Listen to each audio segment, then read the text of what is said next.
बांस मटन बिरयानी वाले की सफलता।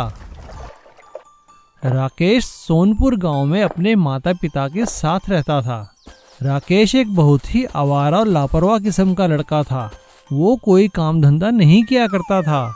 उसकी इस हरकत से उसके माता पिता बहुत परेशान आ चुके थे। बेटा राकेश, कब तक यूं आवारा घूमते रहोगे? कोई काम धंधा करना है या नहीं? मैं अब बूढ़ा हो चला हूँ, कब तक तुम्हारा यूं बोझ उठाऊंगा? हाँ हाँ, ठीक है, जब तक आप जिंदा हैं तब तक तो मुझे मौज करने दीजिए। आपके मरने के बाद तो मुझे ही काम करना है ना। ये बात सुनकर उसकी माँ को बहुत गुस्सा आया और उसने राकेश को डांटते हुए कहा, अरे नालायक, तेरी ये जुर्रत! 2 दिन घर से बाहर रहेगा तो अकल ठिकाने आ जाएगी। मैं कहती हूँ चला जा यहाँ से। तेरे लिए इस घर के दरवाजे बंद हो चुके हैं। कुछ बनकर दिखाएगा तो आ जाना वापस। राकेश की माँ उसे गुस्से में डांटते हुए घर से बाहर निकाल देती है और राकेश भी बड़े ताव में आके घर से बाहर चला जाता है। लेकिन जब रात होती है तो राकेश को घर की याद आती है। वो घर वापस आता है। माँ, दरवाजा खोलो, पिताजी दरवाजा खोलो। लेकिन उसके माता पिता उसके लिए घर का दरवाजा नहीं खोलते। वो तो उसे सबक सिखाना चाहते थे। राकेश पूरे गांव में घूमता है, लेकिन कोई भी राकेश के लिए अपना दरवाजा नहीं खोलता और राकेश भटकते भटकते गांव के जंगल में चला जाता है। सुबह होते होते राकेश जंगल के एक झरने के पास पहुंचता है। वो वहां पे देखता है कि एक बच्चा पानी में डूब रहा था। राकेश तुरंत उसे जाकर बचा लेता है। तभी जंगल के आदिवासी उसे घेर लेते हैं। राकेश डर जाता है, लेकिन सभी आदिवासी उसे गले लगा लेते हैं, क्योंकि जिस बच्चे को उसने बचाया था वो आदिवासियों के मुखिया का बेटा था। आदिवासी राकेश को अपने साथ अपनी बस्ती में लेके जाते हैं। आदिवासियों का मुखिया उसे अपने साथ वहीं रहने के लिए कहता है। राकेश मन ही मन बहुत खुश होता है। हाँ, ठीक है, कुछ दिन यहीं रहूंगा, जंगल में पार्टी हो जाएगी। कितना अच्छे खाने की खुशबू आ रही है। और राकेश ये देखकर हैरान हो जाता है कि आदिवासी सारा खाना बांस के बर्तनों में पकाते थे। खासकर उनके हाथ की बनाई मटन बिरयानी तो बहुत ही स्वादिष्ट थी। ये देखकर राकेश को एक आइडिया आता है। वो वहाँ रहकर उन लोगों से बांस के बर्तनों में खाना पकाना सीखता है, खासकर बांस के अंदर की मटन बिरयानी। और कुछ दिन वहाँ रहकर वो गांव वापस आता है। माँ, पिताजी दरवाजा खोलिए, मैं अब समझ चुका हूँ। आप लोग जो कहते हैं सही कहते हैं। मैं अब काम करूँगा, मेहनत करूँगा। उसकी बात सुनकर उसके माता पिता दरवाजा खोल देते हैं और राकेश अपने माता पिता को बांस की मटन बिरयानी बनाने का आइडिया देता है। और अगले ही दिन उसके पिताजी उसे गांव के बाजार में एक दुकान खोलकर दे देते हैं, जहां पे राकेश बांस के अंदर मटन बिरयानी बनाने लगता है। उसकी बिरयानी बहुत ही स्वादिष्ट होती है। जो भी एक बार बांस के अंदर बनी बिरयानी खा लेता है वो दोबारा खाने फिर आता है। धीरे धीरे राकेश का काम चल निकलता है। अब उसकी एक छोटी सी दुकान बहुत बड़े होटल में बदल जाती है और राकेश बांस की बिरयानी वाले के नाम से मशहूर हो जाता है। एक दिन राकेश जंगल के उसी गांव में अपने माता पिता को लेकर वापस जाता है और आदिवासियों के मुखिया से मिलाता है। राकेश के माता पिता आदिवासियों का शुक्रिया करते हैं, क्योंकि उनकी बनाई बांस की बिरयानी के आइडिया से ही उनके बेटे की तकदीर बदल गई थी। लंबी टांगों वाला गोल्डन हेलीकॉप्टर चोर। जगन नाम का एक आदमी शहर में सुनार की दुकान में काम किया करता था।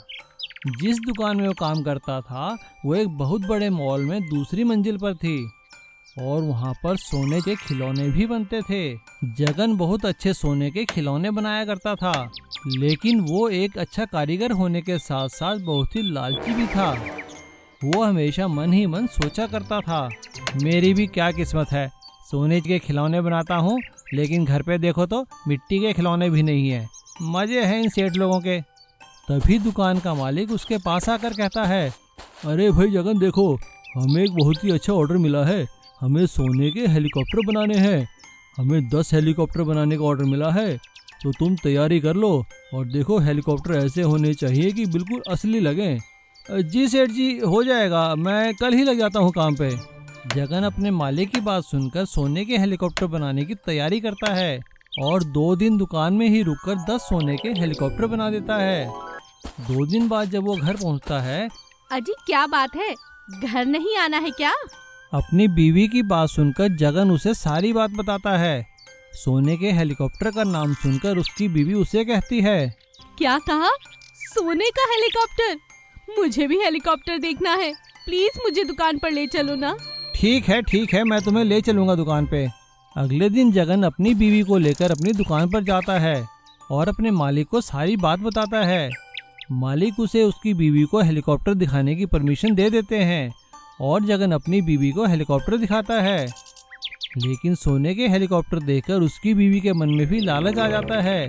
देखो जी, मुझे नहीं पता, मुझे एक सोने का हेलीकॉप्टर चाहिए ही चाहिए। हाँ।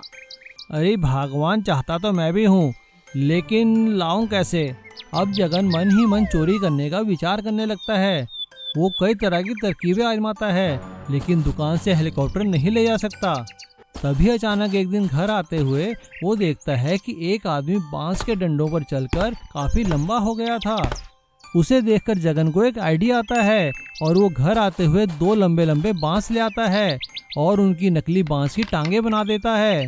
2 दिन में ही वो बांस की नकली टांगे लगाकर चलने की प्रैक्टिस करता है और 2 दिन बाद वो शाम को दुकान के छुट्टी के समय सारे हेलीकॉप्टर खिड़की के पास रख देता है और रात को नकली बांस की टांगे लगाकर वो हेलीकॉप्टर चोरी कर लेता है।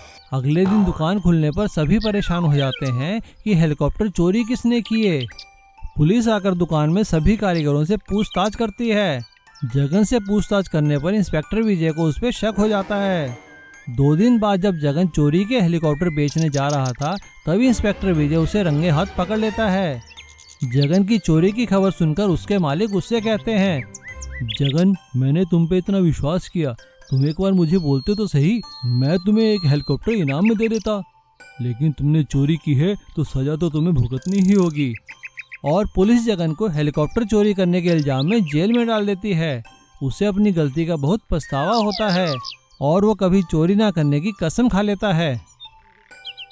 देसी और मॉडर्न खेती जुगाड़। राज और कमल 2 बहुत अच्छे दोस्त थे। वे दोनों शहर में एक हाइड्रो इंजीनियरिंग कॉलेज में पढ़ा करते थे। वे दोनों पढ़ाई में बहुत होशियार थे और अपने कॉलेज में नए नए उपाय खोजा करते थे। एक दिन एक ऐसे ही साइंस फेयर में उनके मॉडल की काफ़ी तारीफ की गई। आज साइंस फेयर का आखिरी दिन है और इस साइंस फेयर का सबसे प्रसिद्ध मॉडल है राजकमल का मॉडल। राजकमल, स्टेज पे आओ, हम तुम्हें सम्मानित करना चाहते हैं। राजकमल स्टेज पर आते हैं और मुख्य अतिथि उन्हें सर्टिफिकेट देते हैं। सर्टिफिकेट पाने के बाद राज कहता है, आपका बहुत बहुत शुक्रिया सर। उसके बाद कमल कहता है, हम लोग तो ये चाहते हैं सर कि हमारे मॉडल सिर्फ साइंस फेयर तक ना रहें, बल्कि गांवों में इम्प्लीमेंट भी हो, ताकि इससे किसानों का भला हो सके। राजकमल की ये बातें सुनकर वहाँ बैठे सभी लोग तालियां बजाने लगते हैं। अगले दिन कॉलेज में उनके प्रिंसिपल ने उनसे कहा, राजकमल, तुम दोनों को सरकार ने एक पायलट प्रोजेक्ट के लिए सुना है। तुम दोनों को गांव में भेजा जाएगा। तुम्हें वहां देखना है कि पानी की बर्बादी कैसे कम हो। ठीक है सर, हम जाने के लिए तैयार हैं। अगले ही दिन राजकमल एक गांव में पहुंचते हैं। वो वहां जाकर देखकर हैरान हो जाते हैं कि एक किसान भागा भागा कभी अपने ट्यूबवेल पर जा रहा था और कभी अपने खेत पर, क्योंकि उसने ट्यूबवेल चलाकर खेतों में पानी दे रखा था। और एक खेत में पानी पूरा हो जाने के बाद जब वो किसान ट्यूबवेल बंद करने ट्यूबवेल पर जाता, तब तक काफी पानी बर्बाद हो चुका था। ये देखकर उन्होंने किसान से कहा, अरे चाचा, आप ये क्या कर रहे हो? इतना पानी क्यों बर्बाद कर रहे हो? वे कौन हो तुम? कहाँ से आए हो? शहरी लगते हो। देख नहीं रहे ट्यूबवेल बंद करने जाना पड़ता है। मैं क्या करूं, पानी को ऐसे रोक दूं क्या? बड़े आए सलाह देने वाले, पानी बर्बाद हो रहा है, जाओ जाओ अपना काम करो। किसान की बात सुनकर राज ने हंसते हुए कहा, अरे चाचा, हम लोग यहाँ अपना काम करने ही तो आए हैं, हम आपकी सहायता के लिए आए हैं। अच्छा, सहायता करोगे? चलो देखते हैं क्या सहायता करोगे। ऐसा बोलकर किसान उन्हें चैलेंज करता है। वे दोनों अपने कमरे में वापस आते हैं और उस समस्या का उपाय सोचने लगते हैं। तभी वो दोनों रातों रात एक यंत्र तैयार करते हैं और सुबह उसी किसान के पास जाते हैं। चाचा राम राम। हाँ राम राम, फिर आगे तुम दोनों, और ये तुम्हारे हाथ में क्या है? वे दोनों उस किसान को उस यंत्र के बारे में समझाते हैं और उसे उसके ट्यूबवेल में लगाने की इजाज़त मांगते हैं। किसान वो यंत्र लगाने के लिए राजी हो जाता है। यंत्र लगाने के बाद कमल उसे समझाता है, अरे चाचा ये देखो, हमने आपके ट्यूबवेल के कनेक्शन को एक रिमोट कंट्रोल से जोड़ दिया है और उसका रिमोट कंट्रोल आपके इस मोबाइल में है और हमने वाईफाई से इसकी कनेक्टिविटी कर दी है। अब आप अपने खेतों में कहीं से भी अपने ट्यूबवेल को ऑन या ऑफ कर सकते हैं, जिससे आपको एक तो ना बार बार भागना पड़ेगा और ना ही पानी की बर्बादी होगी। अच्छा, क्या कह रहा है तू? ऐसा हो सकता है क्या? अरे हाँ चाचा, करके तो देखो। और किसान ने उनके उपाय को आजमा कर देखा। वो वाकई ही बड़ा कारगर साबित हुआ। किसान अपने खेतों से कहीं से भी रिमोट कंट्रोल से अपना ट्यूबवेल ऑन और ऑफ कर सकता था, जिससे उसके खेतों में जितना चाहे पानी उसे चाहिए था उतना ही मिलता और पानी की बर्बादी भी नहीं होती और किसान को बार बार भागना भी नहीं पड़ता। और उन्हें सरकार की तरफ से इस उपाय के लिए इनाम दिया गया और उनके देसी खेती को इस जुगाड़ से मॉडर्न बनाने के उपाय को राजकमल उपाय के नाम से जाना जाने लगा।